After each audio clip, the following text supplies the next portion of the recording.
Welcome to the Life You Love podcast. We're your hosts, Grace Lemire and Erin Convertini. This podcast is for the dreamers and the doers. For the women who want to create a life they genuinely love waking up to. We believe that life's short, so let's build one we love.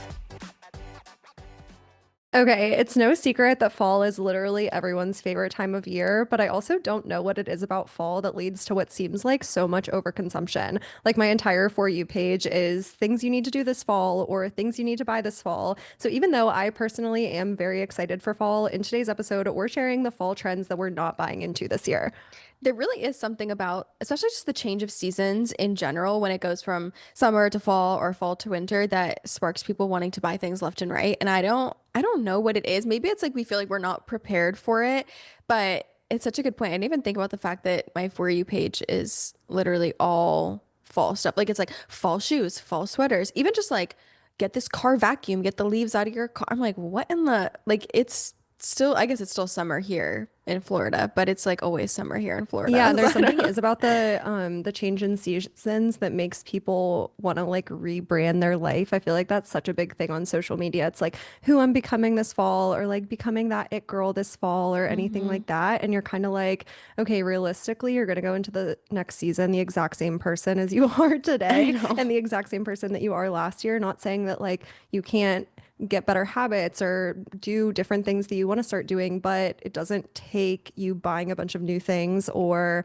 like, yeah, kind of buying into the fall trends in order for you to have a good season. Like you can enjoy it without all of those different things. I feel like people want to make the most of each season when it comes around because I mean, living back home in Massachusetts, you get like all 4 seasons. And so each one, they all feel short except for winter. Winter feels long as hell.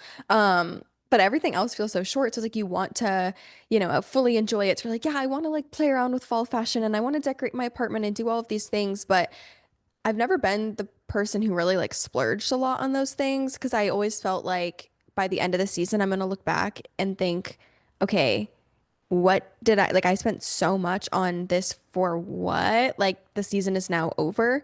And realistically, a lot of people don't keep the things they buy for one season for the next season, whether it's your fall fashion or, your decor or whatever. But I think people just want to like make the most out of it and really enjoy it. And I hear you on the coziness of the season, I hear you guys, right? It's like you want to enjoy that. But I think we want to share like some of the things that we're not really spending on it all or things that we're not going overboard on because I think it is a very slippery slope to where you can just end up basically going overboard on literally everything. And then you sit there going into the winter and you're like, oh my goodness, I spent 3 grand on clothes, 2 grand on travel, and you just start to add it up and you're like, holy crap, why did I do that?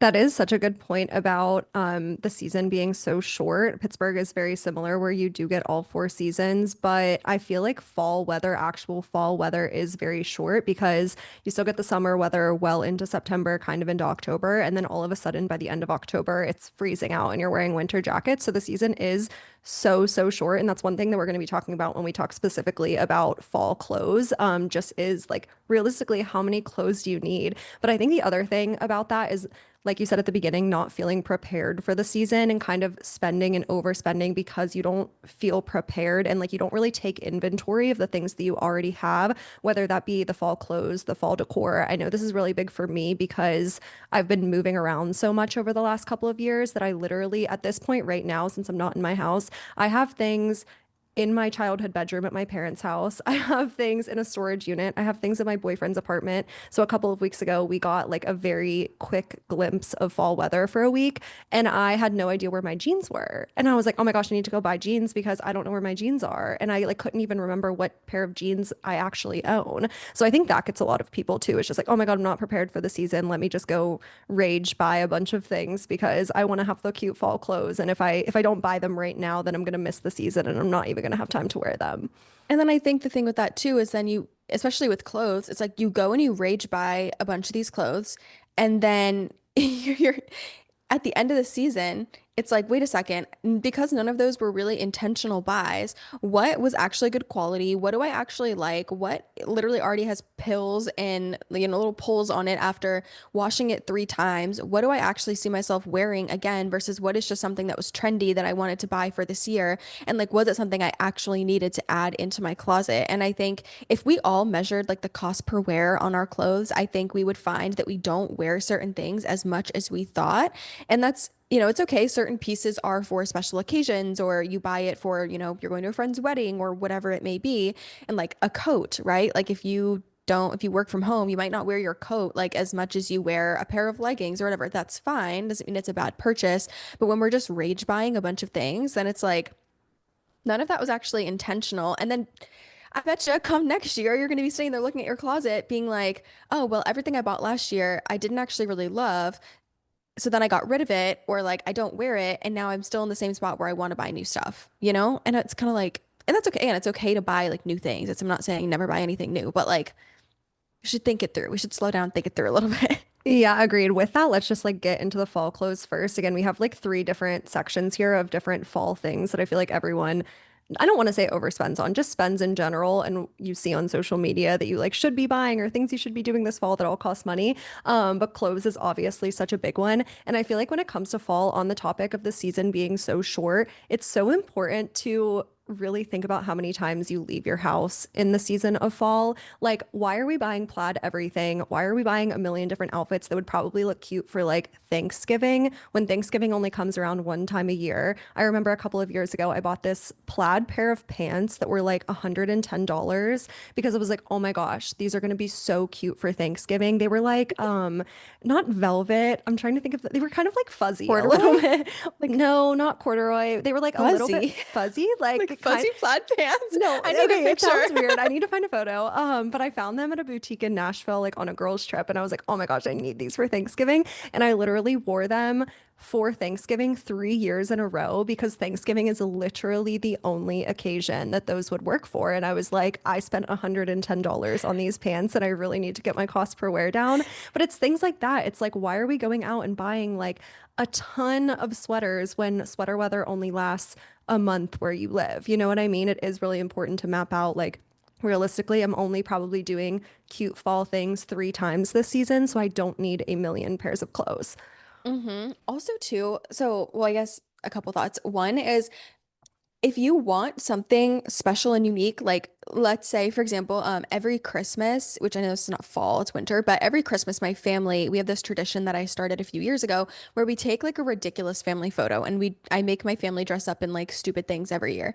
And like last year, we dressed my dad up in a full-on Elf on the Shelf costume. And it was hilarious and we had a lot of fun, right? I bought the Elf on the Shelf costume for like $50, wore it once and then I donated it. You know what I mean? But it's a memory, it's for fun. It's okay to do things like that. So it's like if let's say for Thanksgiving, you guys take a big family photo or it's your favorite holiday or whatever and you want to match with your boyfriend. You're like, I want to wear a plaid skirt or something. Maybe go on an app like Poshmark or Curtsy and try to buy it secondhand. Something that's like a $30 or $40 skirt that you're like, I could probably style this, you know, in another way. But yeah, maybe don't go buy like the $110 item that you're like, I'm only gonna get a couple wears out of this. I think like it's funny because a lot of us will sell things on Poshmark and Curtsy. I know I sell stuff on Curtsy all the time and I love it. That's my preferred platform over Poshmark. I think it's just like easier to use, more younger girls, more trendy fashion. But I think I always forget to use it to buy things. And I don't mind buying secondhand. I have no issue with that. So I think that's a smart way to go about it. The other thing I want to say is I I haven't shared this on social media yet. I've talked about doing it, but I'm gonna break down the process. So if people are interested, I'll like physically show it there. But I have been going through my closet, and phase one is like clearing out everything, and phase two is I uploaded everything into a virtual closet app, and it was tedious. I think I took like a whole day. It was like 6 hours, but then I did take like 2 hours to like break. So it's about 4 hours. And I did all of my clothes and shoes. I just didn't do my workout clothes and sweatshirts because like those are kind of like just random items that I don't really need categorized. But it was so insightful to put everything in a virtual closet because you're literally going piece by piece. And so you see everything that you have. So then you can also be more intentional about what you're buying. And when I worked with a stylist last year to do a color analysis, one of the things she told me was basically that like if because she gave me access to her virtual closet app. I don't have access to it anymore. So I use one called Style Book, but she was like, if people just uploaded what they have into a virtual closet, they would realize they have a lot more than they actually think, and they can style things in a lot different ways. But when you're looking at your closet, it's hard to see everything at a glance. And so I think it's a really good practice. And once you do it once, then every time you buy something new, you just add that new piece in and it's really easy from there. But I think if people are like, I don't want to go overboard on fall clothes, I might make a few intentional buys, but I don't want to go overboard. I kind of just want to focus on styling what I already have or let me see what I already have. I highly recommend like take a Friday night in or a rainy day and just like put everything into a virtual closet. Because it was insightful. And I was able to see like for example, on TikTok Shop right now, which TikTok Shop is so funny. But there's like these shoes. They're like Steve Madden sneakers and then like the Adidas I don't know how you say that. I don't know how you say that Yes. word, but you know what I'm talking about. It's like a style of shoe. They have these like little brown sneakers from Steve Madden and from I Adidas. actually And just bought the Adidas oh my ones. gosh, I want them so bad. And the thing is I had seen them for months now. I've seen those ones and what's the other Adidas shoe everyone keeps The wearing? Gazelles. The Gazelles. Yes. Hmm. I wanted a pair of brown ones because I love brown and I don't have a casual sneaker. I had a few pairs I never wore, but I was like, you know what? I'm not gonna get it. Whatever. It's fine. I put everything in the virtual closet app and then I got rid of the sneakers that I like don't wear because I they were just like they're not my style. They were like a chunky like basketball type of shoe and I was like no, not my style anymore. Um and then I was looking at it and I'm like okay, the only pair of sneakers I have at all is the ones I wear to pickleball and like for running. They're like a chunky white sneaker. I'm like, okay, so I can justify buying the brown sneaker and know that I'm not just falling prey to a fall trend because brown is now, a trending color because it's fall.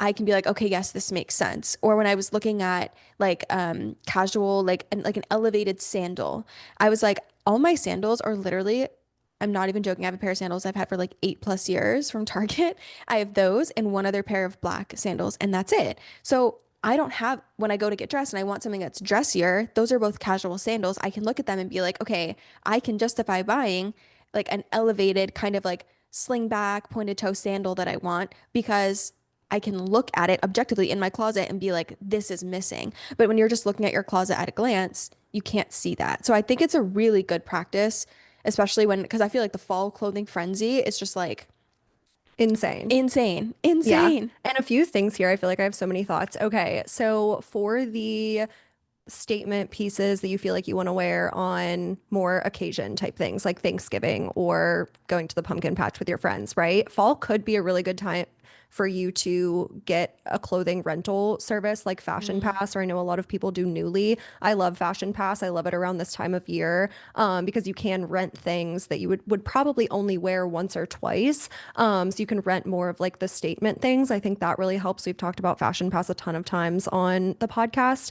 The second thing is that I feel like shoes are the biggest culprit of like the fall trends. I swear there is a new trendy shoe every single season or a A couple new of them. boot every Boots, year. the Oh my. those yellow Frey boots that have you seen those? They're like Mm-hmm. 400 and some dollars. They look Yeah. so cute. They're like all over my Pinterest feed, but they're $400. And next year there's going to be a new fall boot that is just as trendy. But something that I learned from working with the stylist last year, and we actually have an entire podcast episode from fall of last year, where my stylist came on and told us all of these different tips. But one thing that she taught me was to build outfits from the bottom up. So start with the shoe. And that was really helpful. And something that I started doing with that tip is I'll make a Pinterest board with every single shoe that I have to like make outfits based on the shoe. So for example, I have been seeing the chocolate brown Adidas Spezial or whatever Yeah, I shoe don't know it's how you called. say it. No, literally. But I've been wanting it for so long. I was like, you know what, that's my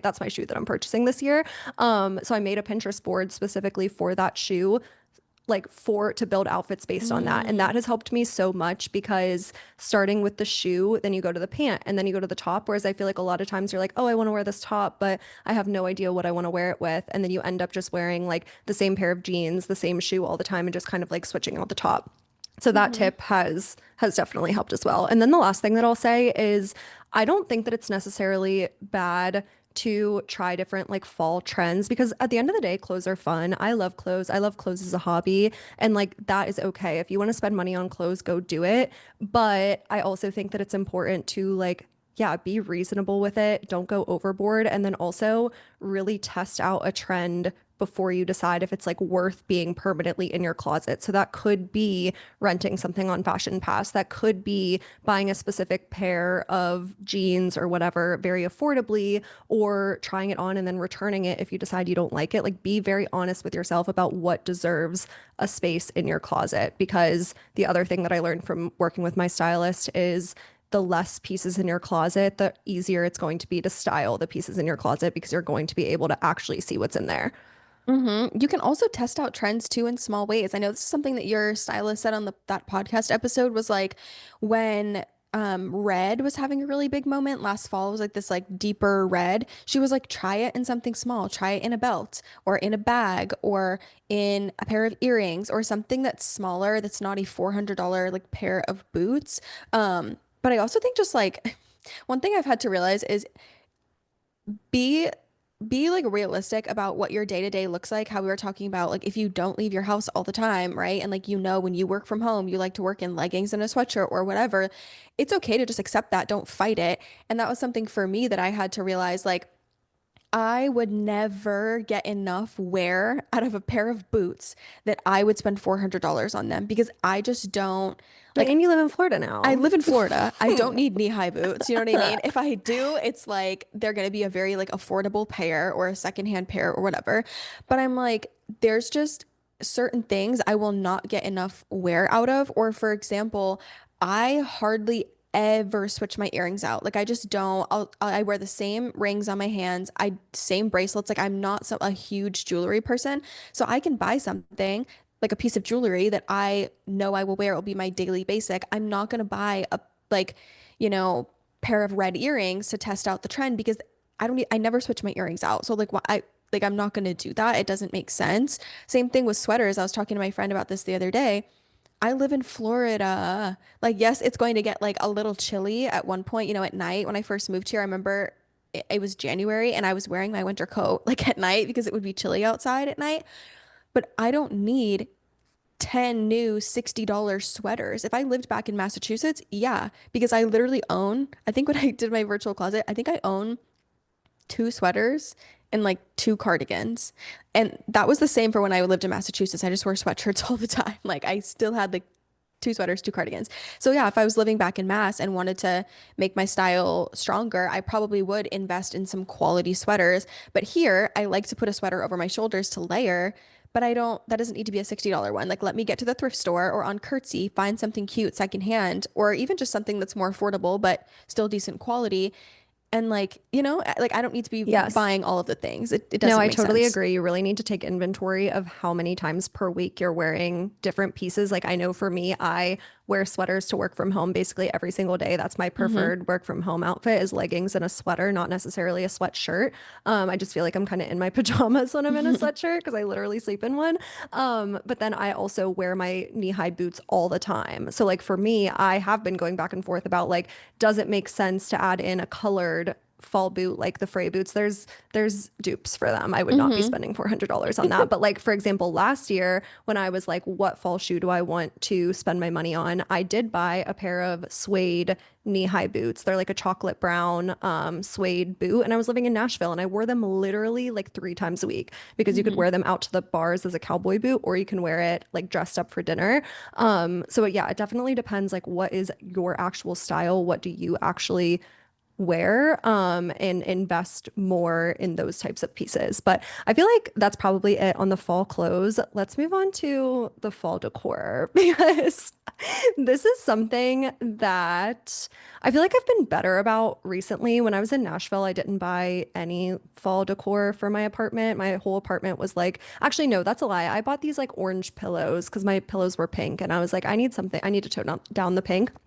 for fall and winter. But I remember when I used to live with my roommates, we went crazy decorating for seasons, like down to Valentine's Day, we would go decorate for. Like that was our hobby, was going to Home Goods and At Home and buying the pillows that said like thankful on them and keeping them up for 1 month. And then we had no closet space to store them after Mm. you take them down. So I feel like this is a whole area where people kind of go like a little bit overboard and feel like they need to have a literal new house for every single season. Yeah. Here's okay. So I think it can be fun to decorate your space. Like for example, I like Christmas is my favorite holiday. I love Christmas. I just like it is just I don't know, always lots of fun memories with it. So when I lived at my parents' house, I would like whip out, we have these like boxes of Christmas decor that my mom has just like accumulated over the years. And like some of these things we've had for literally ages. We've used the same stuff to decorate the tree for like my whole life. So like it's all in this big box, these big boxes upstairs. And I would literally like bring them all down and like decorate the space. And I loved it. Like I thought it was just so fun thinking, okay, where do I want to put the snowman this year? And like whatever. It was fun. However, two things. One, in my own space, like in my own apartment, I always say this, I hate things. Like I don't like things with no purpose, like being in my space. It actually drives me nuts. Like, my apartment is like, it's pretty plain, but to me, that is like very zen. Like, I don't want to have random things in my home that don't have a purpose. So I'm always like getting rid of things, giving things to friends, donating things, selling things because I don't, yeah, I just don't want things in my space. So the idea of like having a pillow that then has no purpose after a month and it's just being stored, it like actually like it gives the idea like gives me anxiety, like having like boxes full of decor, like it just stresses me out. But I know that some people that brings like an immense amount of joy. However, I think it's important to like again be realistic about A, what you can afford to spend on something. The whole purpose of like our brands and this podcast and whatever is to help you like live a life you love and like enjoy your life more. And there's nothing wrong with spending money on decor if it brings you an immense amount of joy. But I do think that you should budget for it. And I think you should be realistic. For example, if like Christmas is your favorite holiday and you're one of those people who like starts, has the Christmas music on in November and a tree doesn't come down till March, fine, yeah, spend some more on decor to make your space feel cute because that's your favorite holiday and you like it, whatever. Like that's okay. But again, for like Valentine's Day, where people kind of are in that vibe for like a month, okay, maybe we don't go overboard. But also, I feel like fall in specific has a very short lifespan in the decor area because for example like in the clothing department if you buy a sweater for fall you can wear that all throughout winter but in the fall if you're buying like leaf decor and pumpkins and like ghosts and like whatever then by the time December comes around if you're a decor person who then wants to redecorate for the winter you're really only going to have your decor up for like maybe 2 months before it goes. So I think I heard this the other day actually when I was writing a piece that was very similar for one of my clients, and we were researching ways to like kind of save in this area. And I don't know why I never thought of this, but like people exchange decor with one another. So they'll like give their box of fall decor to like their neighbor, and then they'll take the one from their neighbor or someone else in town or whatever. And then that way it feels like it's all new decor, but it's free. Or they'll just buy it like secondhand off of Facebook Marketplace or at a thrift store or something like that because it's going to be much cheaper. And then that way it's not taking as much of a hit on your budget. Yeah, I love that. I think I am more somewhere in the middle from you, Grace. Like, I'm not super, super minimalistic with my space, but I also I don't want like a ton of excess things. Like, I do like to have a decorated space. And that does mean some things that are just like sitting on a counter with no purpose, but like not crazy. But I do have to say that I'm moving into my house in the season of fall, and I feel like that is making my decor style very like fall-esque. But I saw this Instagram reel a couple of weeks ago that like really changed how I think about decorating, in a way that you can still change things out for seasons, but you don't have to go overboard with it and you don't have to completely redecorate your space when it becomes like spring again. And what it was saying was I think it's called the 60-30-10 rule, where basically 60% of your home is neutrals. So think like cream. And then 30% of your home is like a few shades darker than your neutrals. So maybe it's like a dark brown, or maybe it's like little hints of black. Or maybe it's just like, yeah, beige instead of cream. So like slightly darker. And then your 10% is your accent color. And she said, focus on making that 10% things that are very easy to switch out. So maybe it's in the season of fall, your accent color is that deeper like red or burgundy or like purple-ish for fall. Maybe you're changing out, like you have a vase and then you have some fake like flower stems. Go to Hobby Lobby and change out the flower stems from like a summery green to the deeper red or purple. Or it's very easy if you get a pillow that has a pillow cover that you can change out. It's super easy to go on Amazon and find like a chocolate brown pillow cover instead of like a pink pillow color cover that you had in the summer. You could do that for like $20. So it's just little things like that because again, it's only 10% of your overall color scheme in your house. So that made a lot of sense for me. So when I think about what I'm going to be buying for my house, it's like, okay, my furniture, I want to keep all neutrals. Some of the accents, like the trim on my mirror could be black, or the trim on my artwork on the wall could be like chocolate brown. But then those little accents I can do in a color that would be better suited for like fall and winter. I think that makes a lot of sense. Also, too, I don't know if like cost wise, but in terms of like an apartment, um, because I don't have, I mean, I have a decent amount of closet space in my apartment, but I do plan on downsizing from this apartment in the future. And so I don't want to buy things that I have to store because I just know realistically I'm not going to have the same amount of space in a different apartment. But I like putting flowers on my island, and like in the summer I had it was like pink and green and white, and that was so cute because I'm a very like neutral, like I have a cream couch, like I have some brown, like or like shades of brown, but it's all very neutral because I like that.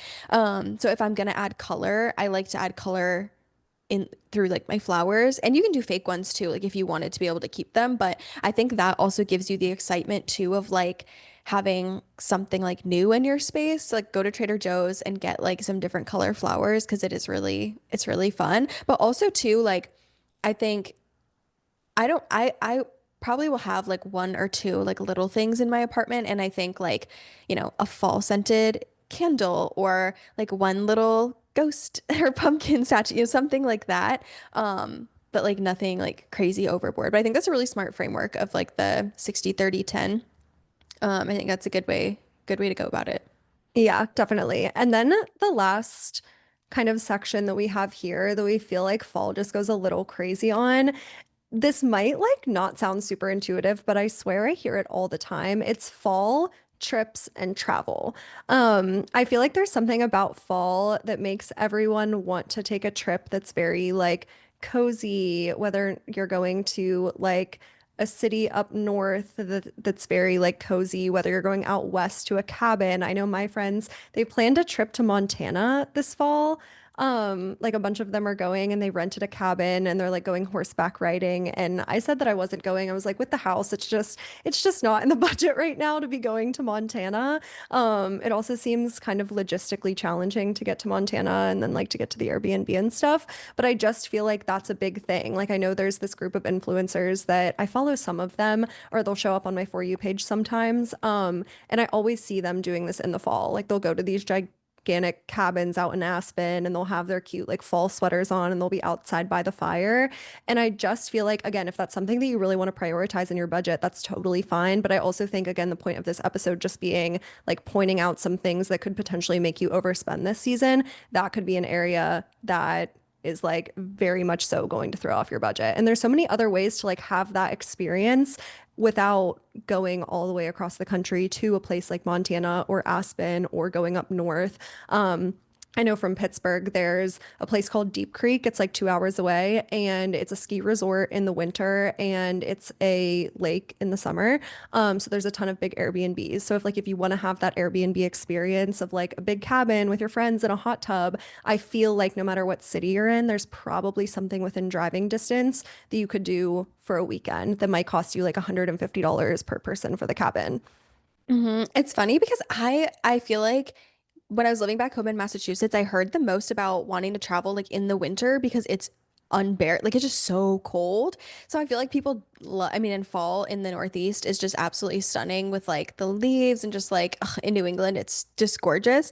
But I feel like in the fall, it kind of in a similar vein, I feel like people want to go overboard with all of the fall like activities. Like, okay, let's do like pumpkin carving and let's like go apple picking. And I'm sorry. I think apple picking is a colossal waste of money. Oh my If gosh. I go apple picking with you, I'm literally not buying an apple. I don't know what it is. I don't know. Yes, I Like agree. I feel like back in college my when I was in a sorority, crazy time of my life. No, I wasn't crazy, just like I've talked about before. I wish I never joined that thing. Anyways, when we did this activity where we went to like an apple orchard and went apple picking, and I left there with like a whole bag of apples. And I think we ended up donating like a decent number of them. Like I don't think we took all of them home, but like why do I as one individual need a giant bag of apples? Like, I just I'm one girl. If you're gonna make an apple pie or an apple dessert or you eat apples every day, absolutely. You know what I mean? Because they do taste better, like whatever. But I think that sometimes we do things like for the picture, where you're like in the apple orchard and you're like taking a picture with your bag of apples. And it's like, are you actually going to eat those apples or are they going to be rotten on your counter in 2 weeks? Because mine were rotten on my counter in 2 weeks, you know? So it's just like not worth it. I think people go like overboard with it. But also too with the travel, I remember back in college when I went to school in Connecticut, my friends and I did this. It was for spring break, I think actually. We went to New Hampshire, and I don't remember the name of the mountain that we went to, but we stayed at like this little Airbnb, it's like cabin for a few days, and it was so cute. Like it was super cozy. Like we got the cozy vibe. I don't remember all that we did when we were there, but we just did like things locally and it was quiet and it was peaceful. And because we split this Airbnb by a big group of us, like it was not, we weren't in college, so we weren't making much money, so couldn't have been that expensive. But yeah, I think just doing like little staycations too is a good way to go about it. But I also think too, like if you are someone who like you, for example, if you really want to see um the leaves in New England. I know that's something people ask me about. Like they're like, when's the best time to go and visit Boston or whatever. I'm like, the fall is beautiful because the leaves are stunning. It's gorgeous, whatever. If you're someone who like really wants to do that and you've budgeted and planned and saved to do that, yeah, absolutely go do it. But don't be pressured by everything you're seeing on social media to keep up and do all of the things. Like figure out what is actually meaningful to you and what you actually like to do and experience in the fall and spend on those things and then just don't spend on the others. Totally agree. I'm actually taking two trips this fall, like not by my own doing. It's my boyfriend's cousin has a wedding out in Colorado, literally the weekend that I move into my house. So it's terrible timing. And I did Oh try my to get out of gosh. that. Don't tell him that, but I did try to get out of it because it's terrible timing. But I've actually never been to Colorado, so it's fine. But we have to go there for a wedding. And then 2 weekends after that, it's his alumni weekend up in Boston. So we're going to be up there in October too. So I will be doing like a decent amount of fall travel, but again, not by my own doing because I really just want to be in my house. But my big goal for this fall, and I think that this is good for like anybody listening that's like, okay, I don't really want to spend a ton of money this fall, but I still do want to get out of my house more. I want to like take advantage of the season. I want to do a better job of looking up activities in my city in advance because I feel like I follow a lot of like Pittsburgh creators, the food accounts that'll like show hmm things going on in the city. And I feel like I always see them post stuff after the fact. And I'm like, oh my gosh, that would have been so fun. But I don't do a good job of looking up what's going on. I don't know when the farmers markets are. I don't know when like the free weeknight activities are. And I want to do a better job of looking them up in advance and literally writing them in my calendar so that I take advantage of them. Like I know, for example, in Nashville, every I think Thursday in the fall they do outdoor movie nights one night of the week, and it's like so cute and fun. And I mean, I'm sure it costs money, but it can't be more than a regular movie ticket. So just things like that. It's like there are so many ways to get out of your house more and actually take advantage of the season without spending a ton of money and going overboard. I think adopting the mindset of like being a tourist in your own city is such a good way to go about it. Even when I lived back at home in Massachusetts and I was in the suburbs, like an hour and a half outside the city, I had she's my best friend from home. She was so good about finding things to do. I mean, she was such a busy bee. She always was doing something new and cool. And I'd be like, where are you finding all these things? I'm like, because I used to always say, there's nothing to do out here. And she'd be like, there are things to do. You just have to look for them. And I was like, yeah, yeah, yeah, whatever. But she would always find things. Like we went to this food truck festival in Worcester. If you're from Massachusetts, you know that area. It's like a small city. It's like out, way outside of Boston in Central Mass. And it was at the baseball stadium that was there. I would have never like looked that up, but I know she would find some things on just like Googling, and you can find websites usually that are like things to do Worcester, things to do St. Pete, whatever. But then also too on Facebook events, there's like a little tab that has like that will have events and activities going on, which is a really good way to find them like proactively. And then also there are some Instagram page. I think there's one that's like things to do St. Pete or something like that. And they will share like businesses will advertise their events before they happen. But you have to look for it. I also too, shameless plug, they they have sponsored me, but I'm just a walking ad for them, like literally always. But Groupon, like look on Groupon because there are so many things that probably exist in your area that you didn't even know about. Even, I mean, obviously being in a city now, there's more going on than when I was back in the suburbs. So I really empathize with people who are in the suburbs and like there just is less to do. Like I get that. But there was even a lot to do back at home. Like my friends and I just did a glass blowing class here in St. Pete. It was so fun. I think we ended up, I mean, Groupon covered it 'cause it was part of the partnership, but it was like, I think like $45 a person, and it was a whole class, and we all got to walk away like with like a wine glass that we made, which was so cool. And they even had ones like that back home, like in the suburbs. I remember they had glass blowing classes too that I could have done, but just never did. Like there's so many things to do, and they're all if anyone's unfamiliar, the purpose of Groupon is small businesses can like list their stuff there for a discounted price.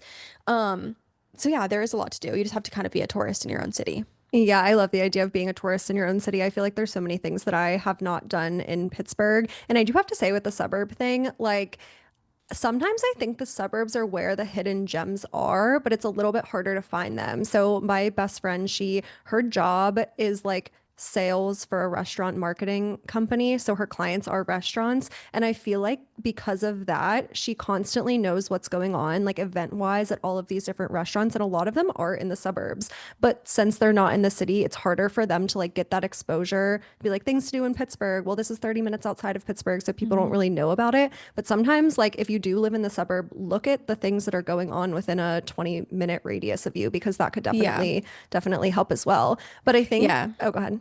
I was gonna say, I think when you're like 20, 30 minutes out, I think it's easier to find things. I think when you're like several hours out of a Yeah. city, Oh, it can be kind of tricky. But I think yes. there are, because everything is really can be really far. But I think that there are tons of things to do, and you can also create your own things, like have your own paint night at home and like go to the Dollar Tree and buy a couple things and whatever and do that. Or, just like make your own event. Make your own Yeah, I event feel with like your that's the friends. last part of this little episode is just like things that we're excited for when it comes to fall that don't necessarily cost a lot of money. And I think for both of us, like we both put this on this list, it's just being more intentional with the time that we spend at home. I know for me, I used to love hosting people. I used to love having my friends over and like doing cute things, but I haven't had a space for that in a while. In Nashville, I kind of did. But I'm excited to be back into my space to really have a space to host girls' nights, host like craft nights. I really want to do more of that specifically, is like when people come over, not just sitting around and talking and like eating and drinking, like doing a craft or doing a little activity or baking something while everyone is there. I feel like that is my intention for this fall and winter too, is to like, even though I love being at home and I love being in my space, being more intentional with that time with and without friends. I know my friends and I have been doing game nights recently, and that's been so fun. It's funny because one of the nights there was like a decent group of us. We spent so much time just like catching up and like talking that we were like, okay, game night, game, and we were like trying to get people to play the games, but it was so fun. And we had another game night too that we were just like, yeah, we were all just hanging out playing games. Everyone kind of brought like a food item and we split it up between people. It was fun. We also did which I think you already have to be enrolled in it. I don't know how it works. I'm really just there for the vibes. We're doing fantasy football. Guys, I have a team. I have a team. We did a $20 buy-in, so everyone paid 20 bucks and like whoever like wins is gonna take the pot back. But I have no idea what's happening. But we're gonna do like little watch parties and things like that, which it's I mean, yeah, it's 20 bucks, but it's 20 bucks to do it for the whole season and you go to someone's apartment and you watch the games. Like it's fun. And I don't know, I think that's a good way to go about it too. I know I'm not sharing like tons of details, but I'm having surgery in October, so I know I'm going to be like down for the count for like quite some time, just like recovering from that. And I want to get more into like cooking and baking during that time because I'm probably not going to feel the most up for hosting and I'm probably not going to be like out doing like tons of crazy things and like trying all the things, all the new things outside my apartment. But I want to use it as a time to like do more of the cozy baking. I did make pumpkin bread the other day and it was really good. But just like, I don't know, testing new recipes, trying new things. Obviously, you have to, what always gets me with when you're like cooking and baking is how much the ingredients cost. Oh my goodness. Like, I bought a vanilla bean, one. It is a singular vanilla bean to make vanilla bean syrup for my coffees. I made it this morning. Why? I think it was like $9 for like a vanilla bean. Like it was They have that so vanilla bean crazy. paste at Trader Yeah. Joe's. I see that all over my For You page. You could try that. But no, I agree Yeah. because I bake a lot with like almond flour, Mm-hmm. and that is so It's expensive. But so I know much. Sam's Club actually has a ginormous bag of almond flour for like Oh. $12. Oh. Because I bought a small bag at Giant Mm-hmm. Eagle for $12. And then I went to Sam's Club like a week later and it had the same price, but it was probably, I'm not kidding, 4 times the size. So you could try Yeah, there. it's crazy, but I also think too, it's a hobby, and I do think that as adults, which we can do a whole episode on hobbies and whatever, but I think that when we're younger, we're always doing so many different things. There's after school activities, and you have your sports, and you have like your clubs, and there's just like all these things going on. And even in college, like you're in different classes, you're learning different things, you're with your friends all the time. And then I think in adulthood, we spend so much time like working, cleaning, cooking that it's like, okay, what am I doing for fun and for enjoyment? And I think that as adults, we should make room in our budget for those things to say, okay, yeah, if I really like running, okay, I'm going to buy a nice pair of running shoes that my feet don't hurt. I can invest in that hobby. Or if I really love pickleball, for example, has been one of mine. Okay, yeah, I'm gonna spend 60 bucks on a pickleball paddle because my other one was literally falling apart and I enjoy this. And so like if you enjoy cooking or baking as a hobby, like it's okay to spend money on it. The same way that you would buy a book to read it. Like it's okay to spend money on it. You just have to plan for that. So whatever your fall hobby, whatever you decide for it to be, just plan ahead.